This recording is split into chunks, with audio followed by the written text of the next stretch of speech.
called gas turbine, okay, in which we have observed the different application of gas turbine, as well as we have derived some of the mathematical correlations by which we are able to calculate the efficiency of gas turbine power plant. Now in today's session, I would like to start new chapter called jet propulsion and jet engine. Okay. Ultimately, the jet engines are the real application of gas turbine. Okay. Now let's start with the jet propulsion and its principle. So, first question: what do you mean by jet propulsion? You can say jet propulsion is nothing but the movement of body with the help of jet. Jet propulsion is nothing but the movement of body with the help of jet. And now its principle. To understand the principle of jet propulsion, we need to remember one basic law called Newton's third law. According to the Newton's third law, we can say to every action there is a reaction, but it is in opposite direction. Okay. Now, based on the Newton's third law, I would like to explain the principle of jet propulsion. To understand the principle of jet propulsion, consider we have a jet engine, okay, which is continuously rotating, okay, and ultimately the jet engines are work based on the principle of jet propulsion, or you can say Newton's third law. To understand the principle, consider here we have an animated video. Here we have a body of engine which have several parts like compressor, then after combustion chamber, then after gas turbine. Okay. As we start the compressor of jet engine, okay, it will induce the atmospheric air inside the engine, which is shown by blue color flow. Okay. Once the air is entered inside the engine, okay, or particularly you can say inside the compressor will compress the air, okay, and the pressure and the temperature of air is getting increased inside the compressor. After the compressor, we have a combustion chamber. Okay, inside the combustion chamber, air is getting mixed with the fuel, and because of high temperature of air after the compressor, okay, combustion occur inside the combustion chamber. Okay. Now, as the combustion initiated, okay, we obtain the product of air plus fuel, that is gas. Okay. So now these different gases are allowed to flow toward the turbine. As these gases are flowing through the turbine, we know that the pressure will reduce, temperature will reduce, and turbine will produce power. Now this power is supplied to drive the compressor. Okay.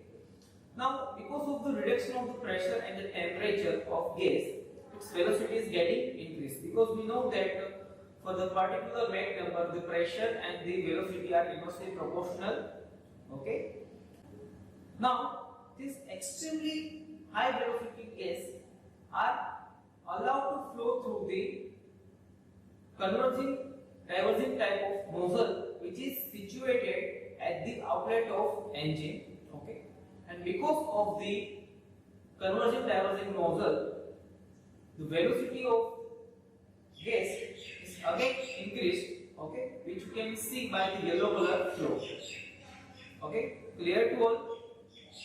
Now, as we know that according to the Newton's third law, to every action there is a reaction, but it is in opposite direction. So here we can say, as the jet is coming out from the body of jet engine, okay, it will produce the thrust force on the engine in opposite direction.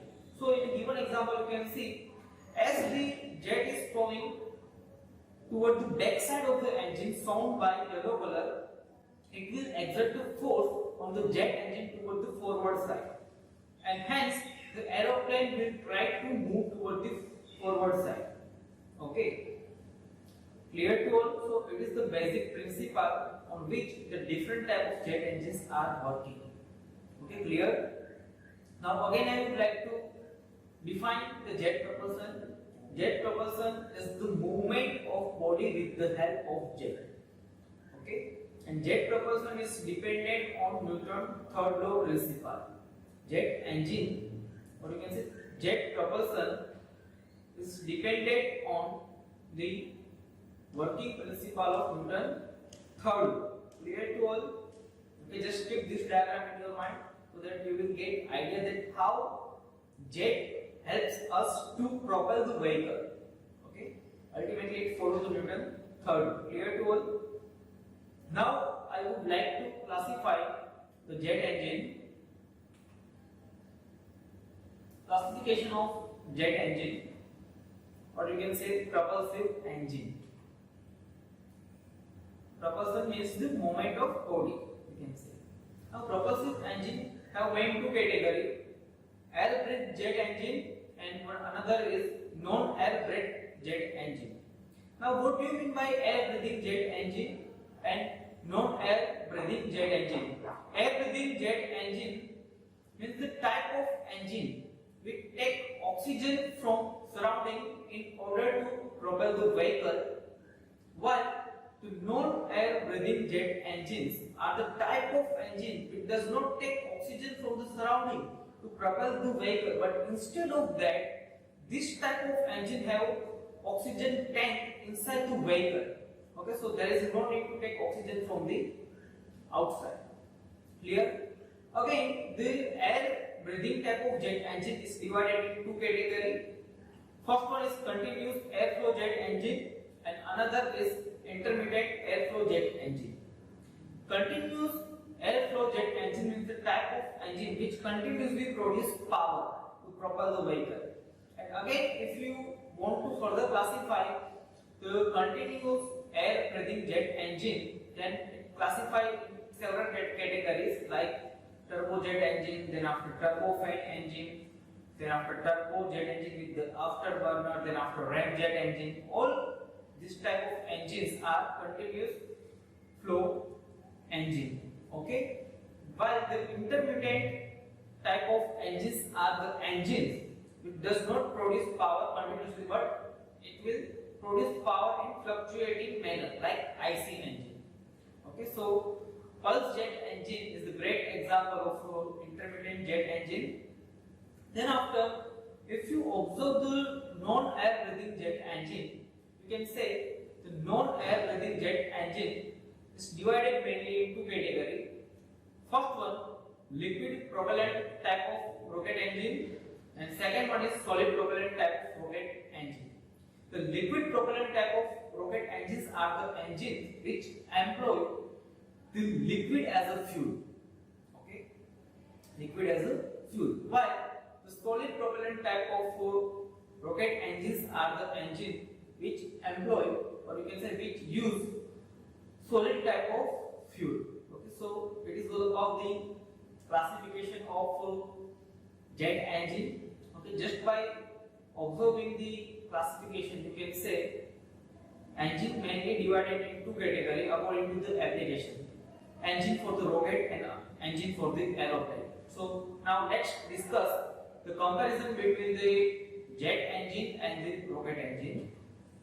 First difference, the jet engines are the air-breathing engine which take oxygen from the surrounding in order to propel vehicle, while the rocket engines are the engines which does not take oxygen from the surrounding. So you can say rocket engines are non-breathing jet engine.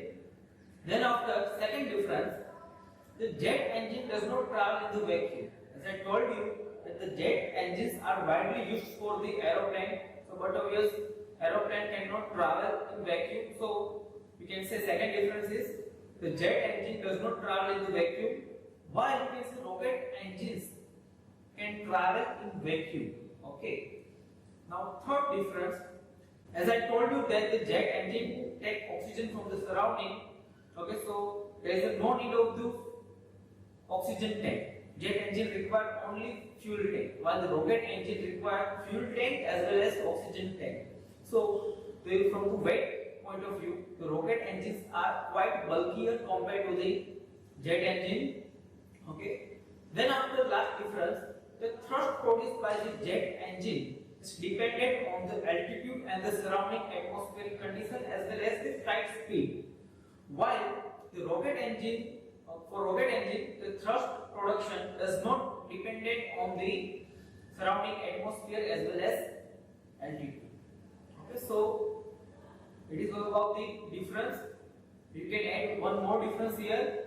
The jet engine have a higher thermal efficiency compared to the rocket engine because of its structure.